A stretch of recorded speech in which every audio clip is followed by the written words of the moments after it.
Hello friends. Hello friends, स्वागत है, अभिनंदन है आपका जेके शिक्षा चैनल में। और आज हम पढ़ने जा रहे हैं क्लास 6 के अध्याय नंबर 3 राजस्थान के हमारा राजस्थान के जानने के स्रोत, इतिहास जानने के स्रोत, जो कि क्लास 6 क्लास में अध्याय नंबर 3 है। तो आइए शुरुआत करते हैं फैक्ट टू फैक्ट। देखिए, सबसे पहले अगर हम बात करें तो प्राचीन काल के इतिहास के अध्ययन से हमें सभ्यता के क्रमिक विकास का ज्ञान होता है। इतिहास के अनेक स्रोत हैं जिनके मुख्यतः दो भागों में व्यक्त किया गया है। यानी कि प्राचीन काल में इतिहास के जो जानने के स्रोत हैं उनको मुख्य रूप से दो भागों में विभाजित किया गया है, पुरातात्विक स्रोत तथा साहित्यिक स्रोत। इस प्रकार हमें जो पुरातात्विक स्रोत और साहित्यिक स्रोत से किसी सभ्यता के क्रमिक विकास की जानकारी मिलती है। इसके साथ हम देखते हैं कि अब पुरातात्विक स्रोत क्या होते हैं। पुरातात्विक स्रोत होते हैं प्राचीन काल के वे अवशेष जिनसे हमें स्थान एवं घटनाओं के संदर्भों को समझने में सहयोग मिलता है, उनको पुरातात्विक स्रोत कहते हैं। यानी कि प्राचीन काल के जो भी अवशेष है उनको जिस पुरातात्विक स्रोत प्राचीन काल के वे अवशेष जिनसे हमें स्थान एवं घटनाओं के संदर्भों को समझने में सहयोग मिलता है, उनको पुरातात्विक स्रोत कहते हैं। क्योंकि ऐसे स्रोत जिनसे हमें प्राचीन में जो भी घटनाएं घटित हुई हैं उनको जानने के संदर्भों जिनको जानने में हमें सहयोग मिलता है, उन्हीं को हम पुरातात्विक स्रोत कहते हैं। ऐसे स्रोतों में अभिलेख हो गए, कोई भी अभिलेख होते हैं, मुद्रा हो गई, स्मारक हो गए, कलाकृतियां हो गई या उत्खनन से प्राप्त सामग्री शामिल है। इनसे तत्कालीन जनजीवन को समझा जा सकता है। पुरातात्विक स्रोत संक्षेप में इस प्रकार है। यानी कि इस प्रकार मिले पुरातात्विक स्रोत से हमें उस समय की तत्कालीन जन जीवन की स्थिति क्या थी, इन सभी के बारे में हमें आसानी से हम जानकारी प्राप्त हो सकती है। जैसे कि अभिलेख, मुद्राएं और अन्य प्रकार के जो भी मृतभांड है हो गए हैं, मुद्राएं और सिक्के वगैरह, ये सभी जो है पुरातात्विक स्रोत के अंतर्गत आते हैं। अब देखते हैं कि सबसे पहले अभिलेख क्या होते हैं। जो अभिलेख होते हैं वह क्या होते हैं। एक प्रकार से हम कह सकते हैं कि अभिलेख पुरातात्विक सामग्री का मुख्य स्रोत है, जो कि जिस पर के राजा महाराजाओं की जो भी आदेश हो गए या घटना है, निर्देशों को लिखा हुआ होता है। और ये अभिलेख हमें कहीं भी किसी भी क्षेत्रफल से प्राप्त हो सकते हैं। जैसे कि ये हमें शिलालेखों, पत्थर की पट्टिकाओं, पाषाण कलाओं, पत्थर के बड़े बड़े खंडों, स्तंभों, भवनों, गुफाओं की दीवारों, मूर्ति प्रतिमाओं, स्तूपों या मठों में या तालाबों या खेतों में शिलालेखों, ताम्रपत्रों पर उत्कीर्ण किए हुए मिलते हैं। यानी कि जो अभिलेख होते हैं हमें इस प्रकार कहीं पाषाणों पर या ताम्रपत्रों पर, इन सभी पर हमें लिखे हुए मिलते हैं। अब आइए देखते हैं कि अभिलेखों का प्रयोग क्या है, ये किस काम आते हैं। ये विविध भाषाओं में गद्य पद्य दोनों ही शैलियों में मिलते हैं। यानी गद्य और पद्य दोनों शैलियों में मिलते हैं। और इसी के साथ इन अभिलेखों में शासक उनके आश्रित लोगों, रानियों, राजकुमारों, सामंतों आदि के नाम की घटनाओं की तिथियां, शासन कार्यों और आज्ञाओं का उल्लेख मिलता है। इस प्रकार हम देखते हैं कि जो अभिलेखों में तत्कालीन शासकों के, रानियों, राजकुमारों और उनके सामंतों की तिथियों और इस प्रकार उनकी जो जानकारी होती है वो हमें मिलती है। तो आज हम इसी चैप्टर में और पढ़ते हैं। देखिए, साथ ही अभिलेखों से तत्कालीन सामाजिक, राजनीतिक, धार्मिक, सांस्कृतिक जीवन आदि की जानकारी मिलती है। यानी कि अभिलेखों में और सामाजिक, राजनीतिक, धार्मिक और सांस्कृतिक जीवन की आदि की जानकारी भी प्राप्त होती है। इसी के साथ जो ऐसे अभिलेख जो राजाओं की प्रशंसा में लिखे गए हों, कुछ अभिलेख ऐसे होते हैं जो राजा की प्रशंसा में, प्रसिद्धि में लिखे गए होते हैं। ऐसे जो अभिलेखों को हम प्रशस्ति कहते हैं। जैसे कि एशिया की सबसे बड़ी जो प्रशस्ति है राज प्रशस्ति, वह राजसमंद जिले के नौचौकी पार पर लगाई गई है, जो कि राजा राज सिंह की प्रमुख उपलब्धियां एवं प्रशंसा के बारे में लिखी गई है। तो इसी प्रकार हम देखते हैं कि कुछ प्रमुख अभिलेखों के नाम देखते हैं। जैसे कि नगरी अभिलेख, कंसवा अभिलेख, घटियाला का अभिलेख, नालसा अभिलेख, बरनाला योग स्तंभ अभिलेख और सामोली अभिलेख, सामोली शिलालेख या किराड़ू अभिलेख। ये प्रमुख अभिलेख हैं जो कि राजस्थान के अलग अलग क्षेत्रों में मिलते हैं। इसी के साथ आदि अभिलेखों से राजस्थान की धार्मिक व्यवस्था, यज्ञों के प्रकार, भूमि तथा दैवदान, राजनीतिक सीमा आदि की जानकारी मिलती है। इन अभिलेखों से जो उस समय राजा की जो धार्मिक व्यवस्था किस प्रकार होती थी, और उनके द्वारा दिए जाने वाला द्रव्य दान और जो उनके राज्यों की जो राज्य की सीमा कहाँ तक लगती है, इन सभी की जानकारी जो है इन अभिलेखों में मिलती थी। जैसे उदाहरण के लिए हम बात करें तो जैसे घटियाला अभिलेख और बिजलिया अभिलेख, दोनों जो घटियाला अभिलेख है वह उसमें प्रतिहार चौहानों के प्रतिहारों की जानकारी मिलती है। वही अगर हम बात करें बिजलिया में चौहान राजवंश के इतिहास के जानने के स्रोत मिलते हैं। आइए इसकी अगली कड़ी में हम देखते हैं कि जो चिरवा का जो अभिलेख है उसमें रावल समर सिंह के युग की जानकारी देता है। यानी कि जो चिरवा का अभिलेख जो कि प्रमुख रूप से उदयपुर में मिला है, इसमें मेवाड़ के राजा राव समर सिंह के इतिहास की जानकारी मिलती है। अब अपन देखते हैं कि इतिहास के स्रोत में अगली कड़ी के रूप में हम देखते हैं कि स्मारक महत्वपूर्ण रोल अदा करते हैं राजस्थान के इतिहास में। जैसे कि हम बात करते हैं कि राजस्थान के विभिन्न स्मारकों में दुर्ग प्रमुख हैं। इनमें जैसे चित्तौड़ दुर्ग, गागरोन का दुर्ग, रणथंभौर दुर्ग, मेहरानगढ़ दुर्ग, तारागढ़ दुर्ग, कुंभलगढ़ दुर्ग आदि दुर्ग महत्वपूर्ण है, जो कि विश्व धरोहर सूची में भी शामिल किए गए हैं। तो ये महत्वपूर्ण दुर्ग है। इसी के साथ अगर हम बात करें तो जैसे स्थापित स्मारकों में मठ हो गए, चैत्य हो गए, स्तूप हो गए, मंदिर, समाधि, बावड़ी, कूप आदि भी स्मारक है। ये हमें तत्कालीन स्थापत्य कला, धार्मिक विश्वास, उपासना पद्धति, मनुष्य की चेतना और समाधि का ज्ञान भी करवाते हैं। तो इस प्रकार जो राजा महाराजा द्वारा बनाए गए स्मारक, चैत्य, स्तूप, मठ, मंदिर, मस्जिद ये सारे जो है वह उस काल की तत्कालीन सांस्कृतिक इतिहास की जानकारी भी देते हैं। तो आइए अब आगे हम पढ़ते हैं। इसी के साथ अब देखते हैं अपन मुद्राएं और बर्तन और उन पर कला करते हैं। तो आइए देखते हैं कि मुद्राएं अथवा सिक्कों, छापों या प्रतीकों से किसी भी काल की विशेष राजनीतिक, धार्मिक, आर्थिक स्थिति का पता लगता है। यानी कि जो भी सिक्के मिलते हैं, जो मुद्राएं मिलती हैं, उससे हमें उस समय की तत्कालीन राजा की आर्थिक स्थिति किस प्रकार है, वहां की राजनीतिक व्यवस्था है किस प्रकार है, उन सभी की हमें जानकारी मिलती है। मुद्राओं पर अंकित चिन्ह, भाषा, लिपि, सन, स्वत, नाम सहित धातु की शुद्धता व नापतोल आदि से हमें उस समय की समृद्धि का ज्ञान होता है। यानी कि उस समय जो राज्य था वह कितना समृद्ध था, उससे हमें सिक्कों पर मिली हुई वहां की लिपि, चिन्ह किस प्रकार थी, भाषा किस प्रकार की उसकी लिपि थी, और जो सिक्के बनाए गए वो किस धातु के थे। अगर तांबे के थे तो वह राज्य तथा वह कम समृद्ध था, जबकि सोने के अगर सिक्के मिलते थे या चांदी के मुद्राएं मिलती थी तो वह राज्य अधिक शक्तिशाली व समृद्ध माना जाता था। तो इस प्रकार हम सिक्कों के माध्यम से राज्य की सभी स्थितियों का अनुमान लगा सकते थे। इसी के कारण जो हमें सिक्के प्राप्त हुए, उसी के कारण हम किसी राज्य की आर्थिक, सामाजिक, राजनीतिक स्थिति का हम पता लगा सकते हैं। सिक्के राज्य व शासन की शक्ति के सूचक भी थे। राजा कितना शक्तिशाली था, कितना पावरफुल था, इससे हमें सिक्कों के माध्यम से हमें इसकी जानकारी मिलती है।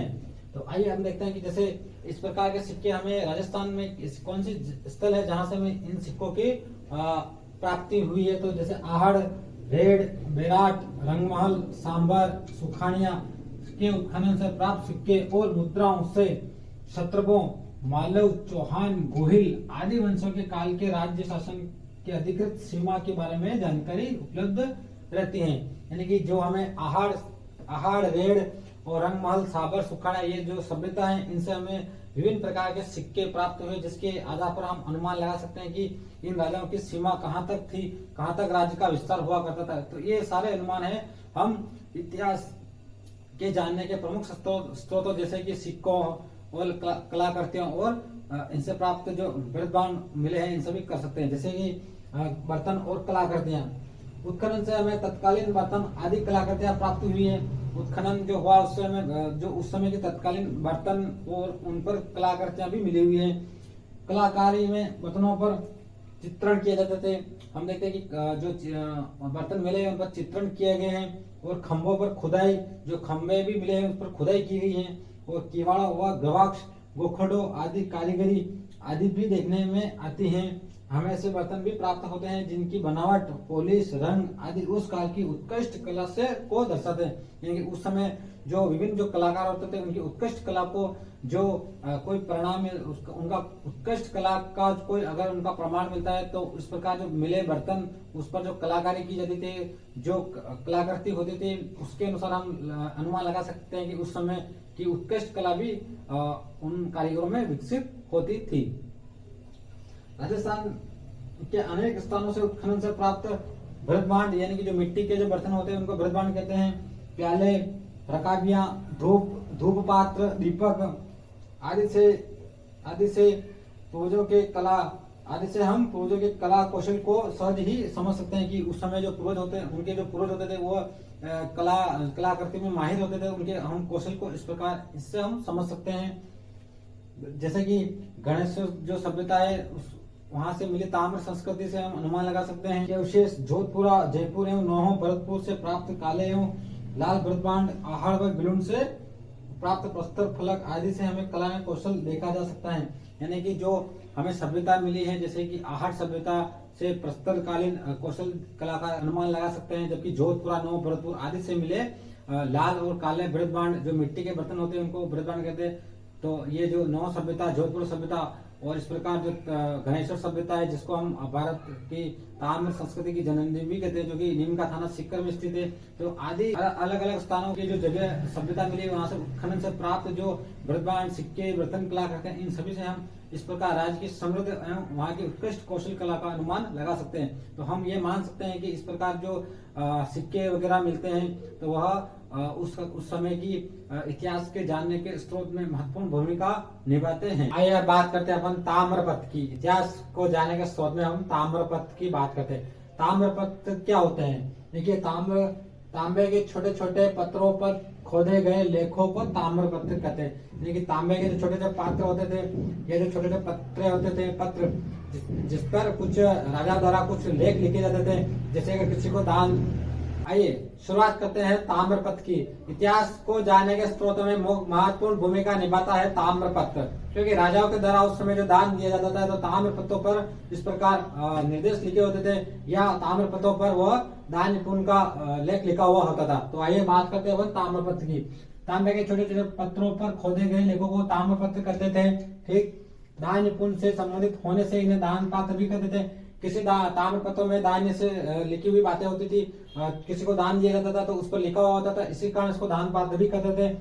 इससे हमें शासक के जो उस समय का काल और वहाँ की भाषा, पर्व, धर्म और भूमि के प्रकार आदि के बारे में जानकारी मिलती है। तो इस प्रकार जो ताम्रपत्र होते हैं उसमें राजा की भाषा क्या है, वहाँ के काल की गणना, भूमि के प्रकार आदि का इस प्रकार वर्णन मिलता था ताम्रपत्र के अंतर्गत। आइए अब बात कर लेते हैं अपन साहित्यिक स्रोत। साहित्यिक स्रोत क्या होते हैं?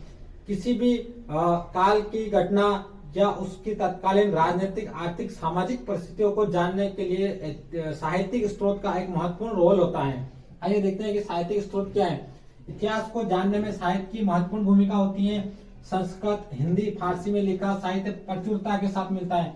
यानी कि जो साहित्यिक अधिकतर फारसी भाषा में लिखे जाते थे, अरबी, हिंदी, इस प्रकार जो अधिकतर मात्रा में हमें मिले हुए हैं फारसी में लिखे साहित्यिक ग्रंथ। प्रकार हम देखते हैं कि के अंतर्गत प्रमुख से वेद, रामायण, महाभारत, बौद्ध ग्रंथ, जैन ग्रंथ आदि राजस्थान के प्राचीन इतिहास की जानने के महत्वपूर्ण स्रोत है। यानी कि वेद पुराण, संहिता, महाभारत, रामायण और जैन ग्रंथ, बौद्ध ग्रंथ, इन सभी से हम राजस्थान की तत्कालीन सामाजिक, आर्थिक, राजनीतिक स्थिति जानने के महत्वपूर्ण साहित्यिक स्रोत हैं। अब आप देखते हैं कि जैनकृत जो पृथ्वीराज विजय नामक ग्रंथ है, यहाँ लेखक है जैनकृत पृथ्वीराज विजय। 12वीं शताब्दी के उत्तरार्ध में इस ग्रंथ से चौहानों के वंश की उपलब्धि की जानकारी मिलती है। यानी कि चौहानों के वंश की जानकारी हमें किस ग्रंथ से मिलती है? तो जैनकृत पृथ्वीराज विजय से, जो कि साहित्यिक ग्रंथ का प्रमुख अंग है। अब देखते हैं नयनचंद्र कृत हमीर महाकाव्य। यहाँ नयनचंद्र कृत हमीर महाकाव्य में इस ग्रंथ से भी चौहानों के इतिहास के साथ साथ अलाउद्दीन खिलजी की रणथंभौर विजय और उस समय के सामाजिक धार्मिक स्थिति की जानकारी मिलती है। लेकिन नयनचंद्र कृत हमीर महाकाव्य से हमें अलाउद्दीन खिलजी के साथ साथ चौहानों के चौहान वंश की जानकारी भी मिलती है। और जब अलाउद्दीन खिलजी ने रणथंभौर पर आक्रमण किया था तो उस समय के संपूर्ण साहित्य की जानकारी हमें हमीर महाकाव्य से मिलती है। इसी प्रकार हम देखते हैं कि राजस्थान साहित्य में पृथ्वीराज विजय, पृथ्वीराज रासो, अचलदास खिचड़ी वचनिका, पद्मनाथ कृत कानड़देव प्रबंध, बीकानेर के दलपत सिंह कृत दलपत विलास, खिड़िया जग्गा कृत वचनिका आदि उल्लेखनीय। इस प्रकार हम देखते हैं कि संपूर्ण राजस्थान के साहित्य को जानने में महत्वपूर्ण ये लेख, ये जो ग्रंथ है वह महत्वपूर्ण भूमिका निभाते हैं। अब आइए और पढ़ते हैं अपन। ख्यात विषय साहित्य में प्रसिद्ध राजपूत राजवंशों की स्थापना, राजाओं का वंश क्रम और राज्य क्षेत्र का वर्णन होता है। यानी कि जो ख्यात होती है उसमें जो प्रसिद्ध राजवंश होते हैं उनके राज्य की स्थापना के बारे में उसका वर्णन होता है और राजाओं के वंश क्रम भी इसमें लिखा हुआ होता है। इसी प्रकार राज्य क्षेत्र आदि का वर्णन मिलता है हमें ख्यात में। उदाहरण के लिए हम कौन कौन सी ख्यातें राजस्थान में प्रचलित थी, लिखी गई थी, वो हम बात करते हैं। जैसे कि उदाहरण के लिए नैनसिरी ख्यात, प्रमुख रूप से नैनसिरी ख्यात, और इसी के साथ बांकीदास ख्यात और दयालदास ख्यात, जोधपुर राज की ख्यात। तो इन जो ख्यातों में है वह हम देखते हैं कि प्रमुख रूप से जो राजवंश होते हैं उनकी स्थापना किस प्रकार हुई है और उन राजाओं का वंश क्रम और इस राज क्षेत्र की संपूर्ण जानकारी इन ख्यातों में दर्ज होती है, लिखी हुई होती है, जो कि अलग अलग लेखकों द्वारा लिखी होती है। जैसे नैन्सी ने ख्यात लिखी, उसी प्रकार बांकीदास ख्यात, ये दयालदास ख्यात, जोधपुर राज की ख्यात। तो इस प्रकार जो है वह ख्यातों का एक महत्वपूर्ण साहित्यिक में योगदान होता है। अब हम देखते हैं कि कुछ फारसी उर्दू ग्रंथ हैं, जैसे कि इतिहास ग्रंथ, फारसी उर्दू तारीखों, कुछ फारसी और उर्दू में कुछ तारीखें होती हैं। इतिहास ग्रंथों से हमें विशेषतः मध्यकालीन राजस्थान का इतिहास समझने में मदद मिलती है। यानी कि हमें अगर राजस्थान के मध्यकालीन इतिहास को अगर समझना है तो उस समय हम देखते हैं कि मध्यकालीन इतिहास में प्रमुख रूप से जो है मुगल डायनेस्टी थी, मुगल राजवंश का शासन होता था। तो उस समय अकबर, शाहजहां और इस प्रकार उस समय जो राजस्थान के इतिहास को मध्यकालीन कहते थे, तो उस समय राजपूत और मुगल में संबंध इस प्रकार क्या थे। तो इस प्रकार हम देखते हैं कि मध्यकालीन अगर राजस्थान के इतिहास को समझना है तो हमें फारसी उर्दू तारीखों का अध्ययन करना होता है। इस प्रकार के साहित्यिक स्रोत का अध्ययन करना होगा।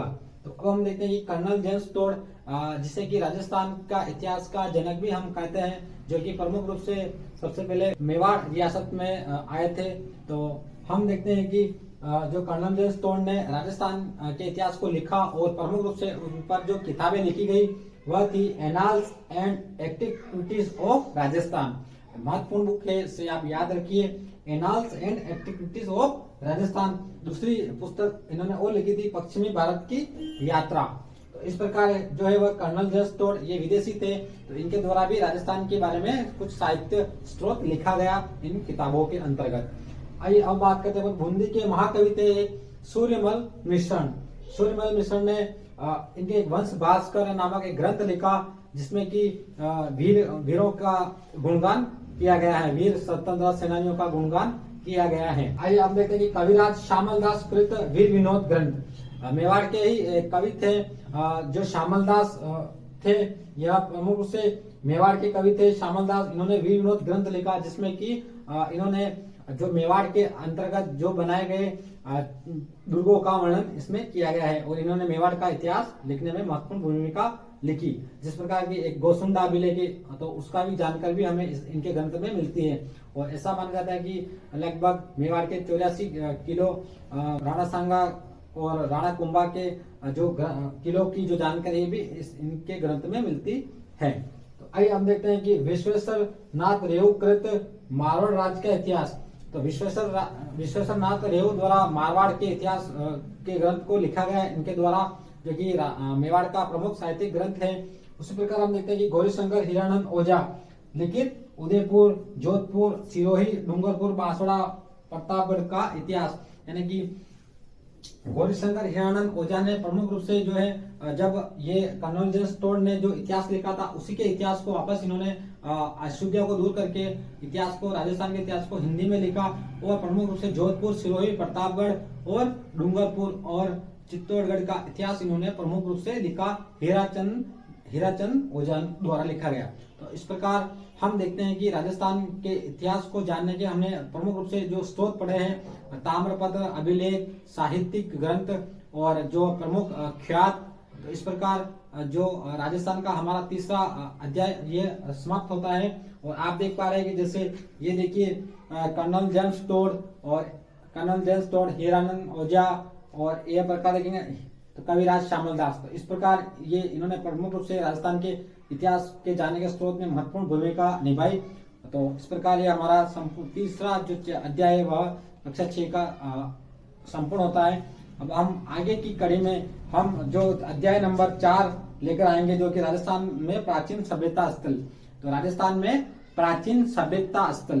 तो साथियों आप बने रहिए हमारे वीडियो के साथ, और प्लीज आपको कुछ क्वेरी हो, कुछ समस्या हो तो आप कमेंट बॉक्स में कमेंट कर सकते हैं। तो इसी के साथ दीजिए इजाजत आप। धन्यवाद। जय हिंद, जय भारत।